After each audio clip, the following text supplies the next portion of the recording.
बिस्मिल्लाहिर्रहमानिर्रहीम। तमाम दोस्तों को अस्सलाम वालेकुम।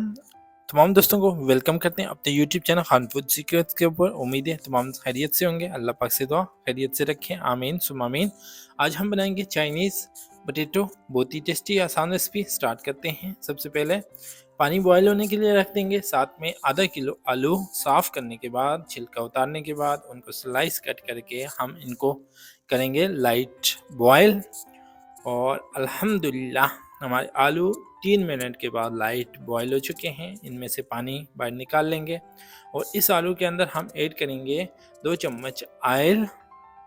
साथ में हम इसके अंदर ऐड करेंगे 1 चम्मच गार्लिक।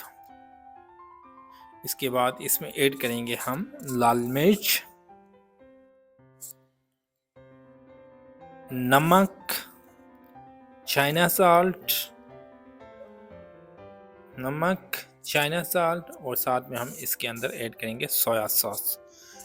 बहुत ही आसान, बहुत ही सिंपल सी, बहुत ही टेस्टी रेसिपी है। ज़रूर ट्राई कीजिएगा।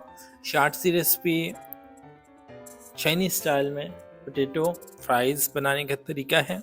ज़रूर ट्राई कीजिएगा। उम्मीद है आज की हमारी शार्ट वीडियो पसंद आई होगी। हमारी कोशिश हम आपके लिए मज़ीद अच्छी आने वाले दिनों में शार्ट सी वीडियोस लेके हाजिर हों। अपना रखिएगा बहुत सारा ख्याल। मिलते हैं आने वाली नेक्स्ट वीडियो के अंदर। Wish you best of luck. Take care yourself. Bye bye. Allah हाफिज़।